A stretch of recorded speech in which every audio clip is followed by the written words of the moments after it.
Okay. All right. Morning. All right, take care. Bye-bye. Your inauguration. Thank you. Thank you. Thank you for being there. Thank you for being there. Yeah, no, my pleasure. All right, buddy. All right. Talk to you soon. Bye, guys. Bye. All right, so I guess we'll just go straight to the lieutenant governor since he's already he's already here in the Zoom room. Good morning, LT. Good morning. Good morning, everybody. Good morning. Good morning, Andy. Happy New Year. Coming back, I like you a lot, Andy. So stay a lot, but I'm just curious. I know Chris is the real draw here. I'm just filling in, but he should be back this week. Nice. He should be. We'll see. Should be, yeah. Well, we'll see. Yeah, he'll be here like 6:15. You might end up staying on with Chris if Sabrina wants to take on. Exactly. Yeah, That's true. If he can pry himself off that section of beach, which he's probably been kicking back at for the last 3 weeks, if he can, do that. All right, LT, I know it was a busy day for you and the Gov yesterday with all the different inauguration ceremonies yesterday. So I guess if you could just give us the latest update from Adelup. Well, it was, I just want to congratulate everybody, the mayors and the vice mayors and the legislature and the new leadership that has taken place, I guess, in the majority, Speaker Therese Terlahi.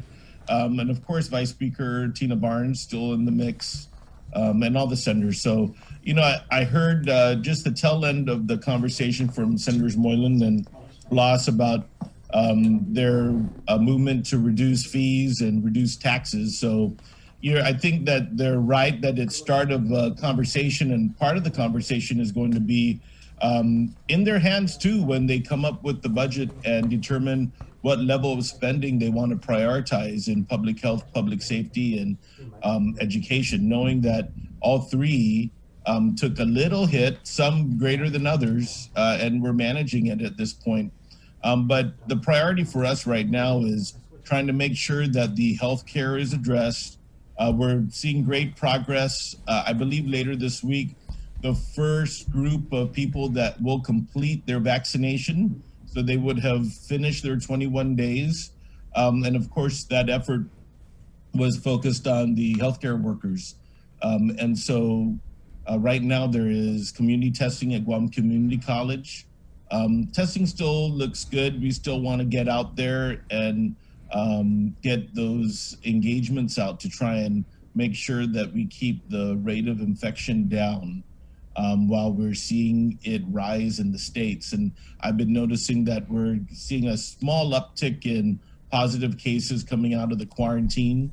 Of course, it's a handful every day, but that's based on, a handful of, I guess, more than a handful of travelers coming in. So I would expect that we'll continue to see the progress that the vaccine committee is still working. We received additional vaccines from Moderna. So I know that I understand that they're finishing up the rounds with the Pfizer first and head into Moderna. Governor has asked them to start thinking about bringing testing into the villages. I know we have a very good consolidated operation at Okadu, and they'll try and figure out, public health will have to balance how their resources to get out there. We also saw the nurses of DOE return to the schools or to the department today. So we have a little less manpower, but as I'm tracking, as soon as face-to-face, assuming that the cases continue to hold down, I think it's a reasonable assumption that at a certain point in the near future, the governor would move into another PCore status prior to school opening. But once school does open, at least for the public schools, Superintendent of Education will continue that partnership with us. And based on the number of days that the kids are in schools, in those schools or in the public schools, the balance of those days, we expect to be able to utilize and continue to partner with the DOE nurses and the social workers to try and continue some of the outreach. My best guess, and I'm hopeful that once we do get those resources back, we can focus them in on mitigating school openings, making sure that we have testing available for the school communities, for all school communities. They'll still have to, they're working on some details right now with that, with contact tracing, and then with vaccinations. I don't have any new information yet about when the teachers come on. They're a priority group. Right now, there's still an active effort going on with law enforcement. I know that Judiciary of Guam received an allotment of 100 tests, 100 vaccines. So they are determining within their frontliners who would get that. Same thing. I know that we've also received requests from federal law enforcement agencies, from the U.S. District Court, TSA, those federal law enforcement authorities. And so they're part of the law enforcement first responder wave. And so we'll get an update as maybe today or tomorrow about how many law enforcement officers have received vaccinations. I know there was a big group of police that were vaccinated on Thursday and Friday, but still large numbers still. I have not received the vaccine yet. I'll come up during, probably might likely be around the time you, Sabrina, since we're around the same age. You know, waiting for, I'm keeping an eye on it, waiting for my mom. My mom's 71, has a whole bunch of issues. So looking forward to her being able to join the mix, and still tracking that.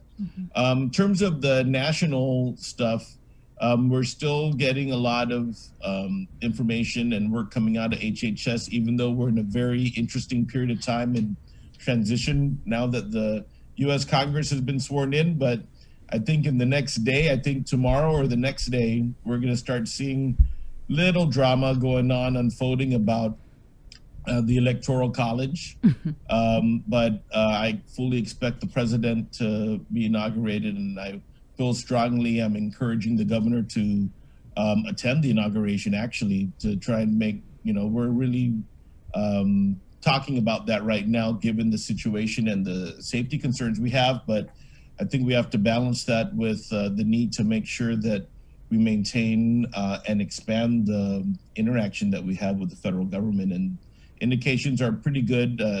I know that the incoming White House Intergovernmental Affairs Director named Julia Rodriguez, I'm going to verify her, has been in contact with our office, spoken with the governor also. So things are proceeding. I would say that we're pretty optimistic with how things are, but as we know, Sabrina, anything can happen real fast. And so I think having the community testing available, and really the desire is for it to expand and be sustained. That those are all at play right now. Yeah, Julia Rodriguez. Okay. That's the incoming White House Intergovernmental Affairs Director that we've been in contact with. Okay. I wanted to follow up then on a couple things you just mentioned. You said PCore status may change prior to the return of face-to-face? Yes, I would expect that would be a very strong likelihood based on the data. And I know that we're looking at that very closely, but I would expect, I couldn't guarantee, but I would expect strongly that that we would change PCores prior to the actual face-to-face return. Okay. I'm pretty, I'm not a betting man, but I bet on that. So what are we talking, like a 3 or a 2? I'm not sure yet. I don't know yet about the details because we're still evaluating the PCore mechanisms we established. But then, we had that big surge after that, and we went. We also don't want to repeat history. I don't know if you remember, we went from PCore 1 to PCore 3, and things looked great. And then we had those infections that came in from the States that went through the funerals and caused this situation. So we definitely don't want to return to that. I also don't expect us to be lifting. Maybe there might be small refining things we might do, but really the quarantine posture, I don't expect it to change before the month is up. Certainly not before school. And really, Sabrina, that's based on the reality that is going on in the continental United States with the rate of infections. And now, as you saw in the news, Southern California has reached a crisis point with their hospitals. And a lot of people on Guam who are normally used to going for medical appointments are not able to because the hospitals are overrun.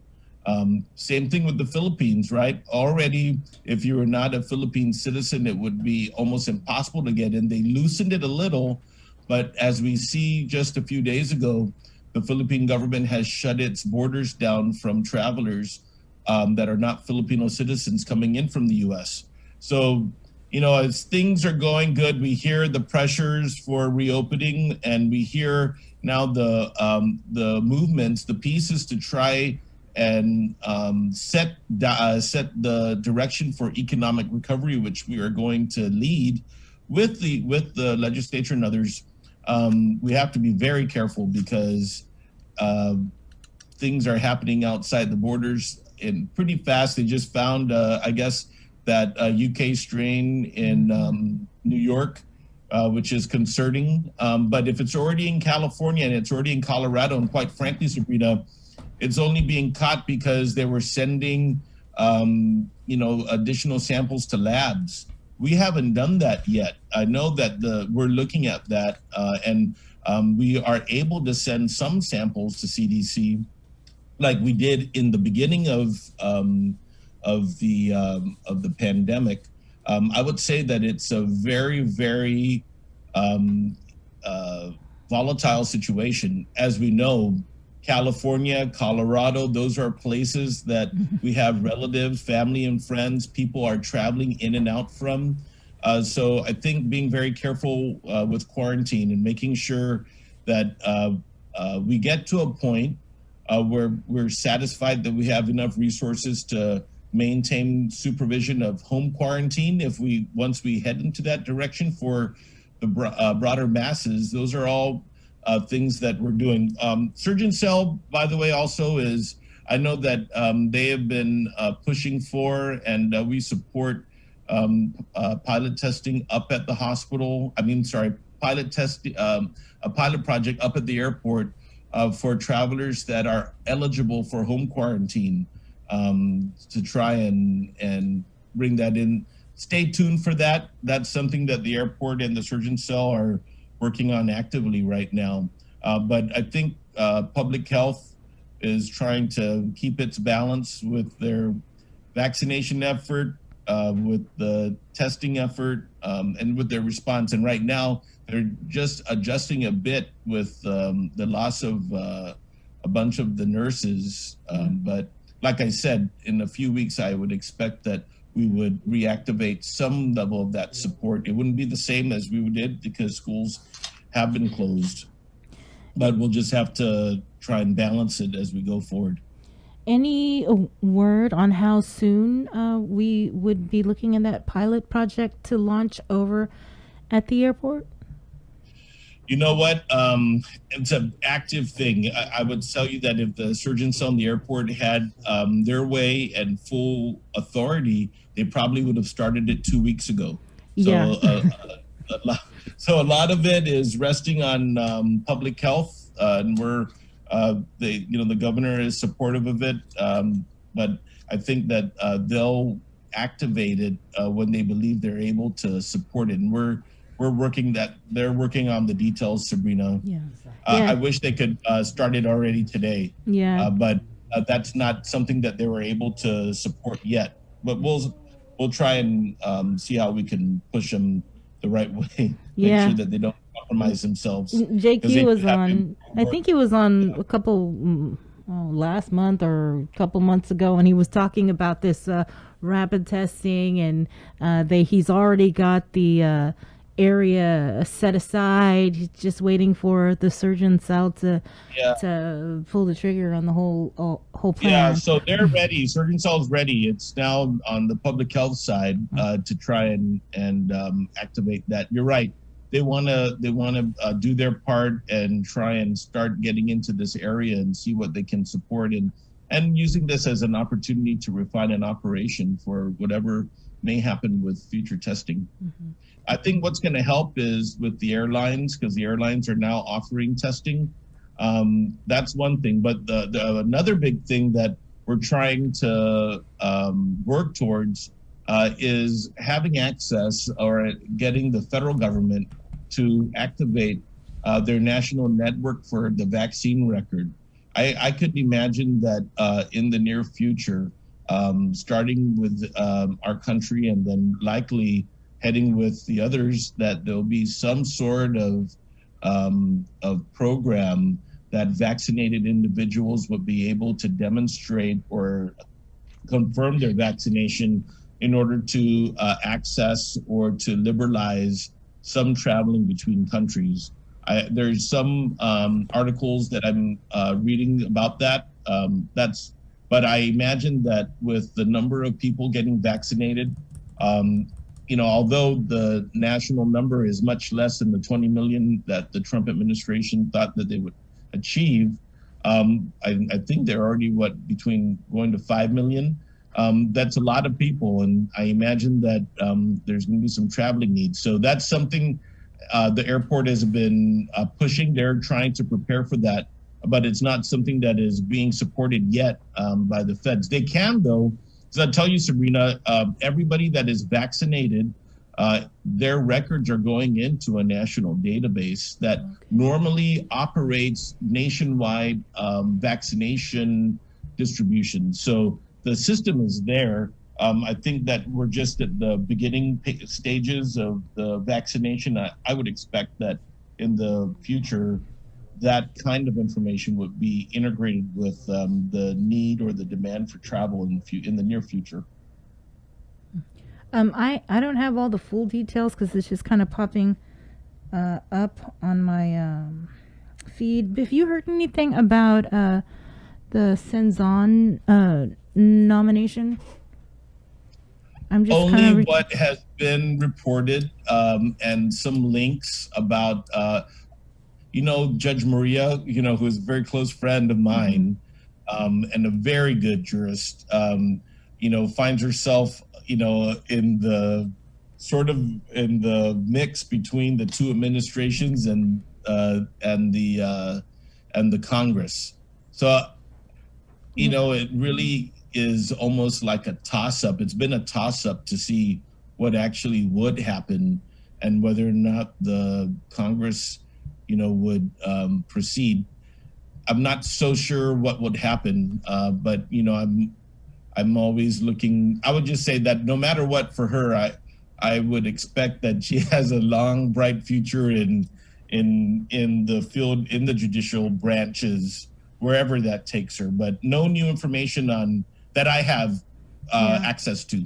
Yeah, I'm just kind of reading it. It says, return to the president under the provisions of Senate Rule number whatever of the standing rules of the Senate, and that was January 3rd. Do you know what this means? Well, that means that the president, within his authority, still is looking to. I think she's not alone. There's a whole bunch of judicial nominees. I guess in the big picture, right, everything is going to depend on, it's funny, right? We're on the other side of the world, but, there are still things depending on this Georgia Senate election, right? Yeah. This will be something that is impacted. Whether or not we get additional stimulus payments is going to be impacted. How long the PUA, it's just amazing how many things are that are going to be impacted by two Senate races across the world, literally on the other side of the world from us. And then, of course, the stability. I'm very concerned about the situation with the changeover. I've never seen it. Nobody's ever seen this before in the United States.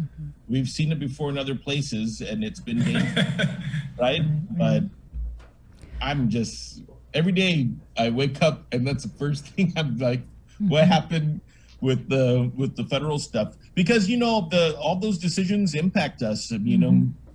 People don't think that it matters. It does on all fronts, from the military to the level of support we get, and just even how the U.S. government deals with territories. So a lot of things at stake in this one. But what are you hearing? Do you anticipate that the governor will recommend Judge Senzan to President Biden? Well, you know what? I tell you that the governor and judge have had some conversations. The governor's spoken to many folks. And so I'll just say this, I'd leave that for the governor to herself to talk about, but I would tell you that the governor had previously already endorsed reappointment of Chief Judge Francis Tadinko Gatewood since last year. And so that sort of, I would just say that obviously would still be the situation. And of course, that also is up in the air. I'll just say this, both women are close friends of mine. Both of them do excellent jobs, honestly. And we would be lucky if either of them were to take that slot now or in the future. But it is a precarious situation that the U.S. District Court of Guam finds itself, because the term this happened also to Chief Judge Gatewood. Remember that President Obama reappointed her. She was originally appointed by President Bush. Mm-hmm. And President Obama, with the recommendation of Congresswoman Madeline Bordallo at the time, nominated her months and months before his term ended. But her nomination got held up with all of his nominations, including that Supreme Court, right? And so all of them failed. And so in this case, we saw a whole bunch of the nominations by the president go in. And, it's just one of those things that Mitch McConnell is in control of our destiny here. But it also points to a thing too, our district court is only a 10-year term. Most district courts in the 50 states are lifetime appointments. And at a certain age, federal judicial officers go into senior status. And then others come in to fill the gap and to be appointed. So it's really just a matter of the political process. And right now, the political process is not being controlled by anybody in Guam. It's really as part of a national scheme here, where fortunately Judge Senzan, who has cleared the FBI, has been vetted, has been shown to be a good, excellent candidate, is up there. But so it's going to be, who knows? I would say that it's a stressful situation, I'm sure, for both judges, but it's a tough one. Yeah.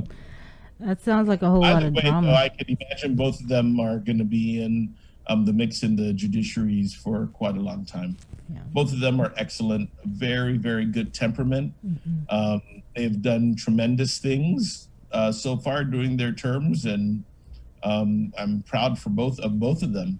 I wish we could have two. Yeah. But you can't. But again, the process is way beyond us at this point. Mm-hmm. We'll have to see what happens in these last few days of the administration. And I think the bigger thing is looking and seeing what happens with whether or not what's the outcome going to be, the after effect of this bitter election and this bitter division, much more divided in Washington, D.C. than we've ever seen in our lifetimes, for sure. I want to get back into schools. So we're looking at the possible changing of the PCore. We do have a question from one of our viewers about sports opening up at the end of the month. Any concerns about this? Any protocols? So I would say that organized sports are not authorized yet. I understand that we have. I know that there's some authorization to practice. I think I have to go back into the details, and I don't want to. I don't have that detail in the specific authorities but I'd say that's started. Some folks have started that discussion. We're lucky that in the surgeon cell, Dr. Luis Cruz, who has a specific emphasis in sports medicine, right? He is the physician for the National Olympic team for the Guam Basketball Federation. He's in the mix, so we have a good resource for us to make the right decision. But I would just tell you that right now, competitive sports are not authorized yet. And of course, people are preparing, but I would say that's still an unresolved issue.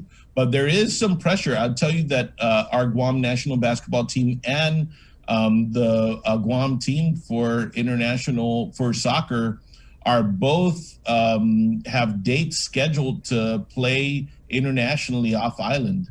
And so, there is those two international sports federations have been giving some directives, and we're knowledgeable about them and trying to be supportive. But for local interscholastic sports competition or any organized sports competition, it's not authorized yet. And we'll have to get through to open schools and make sure that we have enough time to respond and make sure that everything is going well. And then even within sports, Sabrina, I would imagine that we're going to have to make some determinations about the level of contact for sports, right? And we'll be guided and informed by, people in the medical field. Of course, I'm a big supporter. We have projects that are lined up to return and recover a whole bunch of recreational facilities around the island over the next year. So obviously, I'm looking forward to that day, but it'd be presumptuous to say that that's going to happen even at the end of January. I don't have anything specific on that yet, but I'll just tell you that has not been decided. Did you sit in on the VACP meeting? Yes. I haven't yet. Okay. I hear, from we have Dr. Luis Cruz is on there, Dr. Cabrera, and the director of public health, but I have not attended any of the meetings. Okay. I haven't. So we get our reports based on the folks that go. All right. Of course, global dorms. Any update on global dorms, homeless? So no new information yet. We have our council meeting convenes on Thursday, and we'll get the update on all the folks that are in. There's additional rental assistance that is coming in through Catholic Social Services and Salvation Army, in which case many of these families are likely, some of them are likely, I would imagine, to be assisted by this. So it would mean moving folks from Global Dorm, but the position remains that we're looking for an out. Mayor of MTM, right before New Year's Eve, I was very concerned because there was, looked like a riot that was outside of Global Dorm. I think it might've been on Thursday. I forget what the day was, but he had sent me some video, and we were making sure that everything was quiet in New Year's and I couldn't even tell you if it was people from Global Dorm or from the surrounding apartments yet. I haven't gotten the details yet, but I know that the mayor has been concerned about just making sure that there's ample security. The trash has been an issue, sometimes. So, trying to hold the contractor accountable, but making sure that the government is stepping up and improving managing the contract, I think, is the other thing, making sure that we consider that. So I think those are the active things. It's safety and security that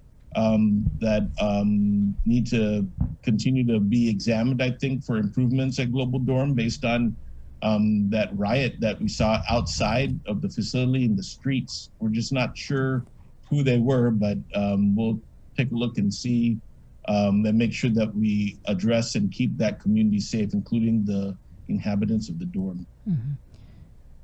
At the beginning of the show, we talked to Selb about from GRTA about the grant money they got for the Guam Homeless Coalition, and how big a part of the Global Dorm is that transportation going to be? Well, that's definitely part of it. So, in several of the council meetings we had and the partnership with the Guam Homeless Coalition, transportation has surfaced and is, I guess nobody's surprised, as a big need to try and get people to work and to support the day-to-day needs of people that are homeless. So I think that it's going to be very helpful. There are some working people that are in the dorms, but that's going to be a key thing. And then trying to make sure that we also have the expanded emphasis on public transit, because as we know, there are people in need throughout the island. They may not be the street homeless, but they certainly are probably living in substandard housing, or they don't have access to transportation, which makes them at greater risk for homelessness if they can't go to work and they can't meet their obligations.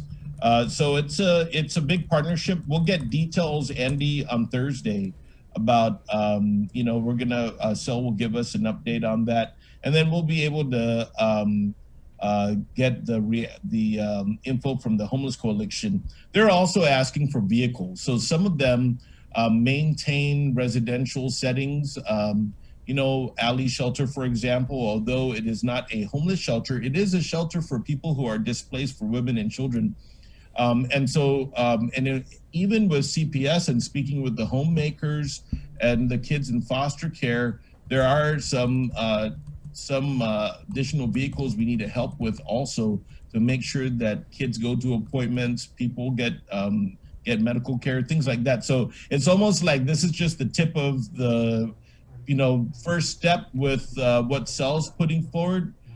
The need is there's more in the need, and there's other things we're trying to line up to try and help the first responders in homelessness, which really are the nonprofit agencies, in addition to the government. But when I saw a list of the needs, I would say that there were probably about maybe 8 vehicles among the different nonprofit organizations that if they got them, they would be able to expand the services that they're providing to this group. So we'll try and we're working on identifying some funding for that through different funding areas. And of course, I haven't yet asked, but I definitely will probably send something to the auto dealerships out on Guam, trying to see whether or not they want to do some direct donations to the nonprofits, get those tax breaks, or those, get the help with their business, but also really make sure that we can support the need. But we have anybody's got an extra van or a bus laying around, feel free to donate. Sometimes it's even just like an SUV, because in order to drive a van you have to have a chauffeur's license, and I don't some social workers I don't think imagine in their life that they want to get a chauffeur's license, but there's still individual vehicles that can help, and I do want to thank everybody that has come up. There's a lot of donations over the holiday season to the dorms, to the different organizations. I just want to thank everybody and keep it coming. Again, diapers, formula, those are always going to be a need. They're highly, Sabrina knows this because she's a mom, so she knows how much all that stuff costs and how much they use, How big was that riot? You know what? I think it was maybe a dozen people or so. Wow. I'm calling it to me, I call it a riot I know there's a legal definition, but anything over 3 or 4 people, I would think. So I don't know if everybody was actually engaged in physical. It might be there was a crowd, more people looking, but it's certainly not anything that we want to see. Especially when we have when that shelter has so many children in it. Yeah. So Catholic Social Services is very firm about keeping rules. That's why you see some people have been evicted, I guess. If there's domestic violence, they can't afford to get any of that in. And I think what it showed to me is that we need to step up and increase the security that is there. Then he has to be more obvious. So I would say that that's certainly something that I'm personally pushing to make sure that the operators are safe and people are safe. The shelter is supposed to be a safe space. Was it Operation Safe Haven? That's right. Well, yeah, send over the video and I'll take a look at it. Thanks. Okay. Thank you. You know, we did have just a couple of questions because this individual has been posting the same question. Are they planning to give the vaccine to the students and school officials? Well, you know what? The vaccine is not currently authorized to be given to children under 16. So I understand that there's still more studies, and that probably is coming in the future. But obviously, they wouldn't be. We wouldn't be able to give it to them right now. It wouldn't be part of the CDC guidelines. And for school on-site school staff, yes, that is the plan. That is a plan for public and private schools to make vaccines available to school staff. And I'm really hoping and pushing that process begins prior to school starting. It's not a qualifier for school opening because, as you know, there are thousands of school people on staff. So we just need to keep the pipeline going in. We have the critical workers. We have the Manumku. The Manumku group is going to expand.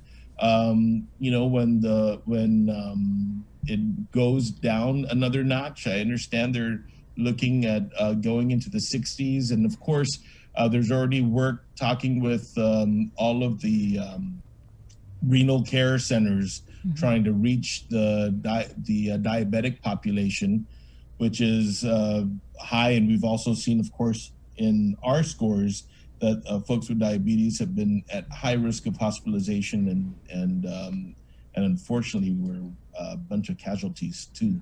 So those are all the different streams that need to be woven into. But the answer is for sure yes with the school officials, and then wait and see with CDC for children 16 and under.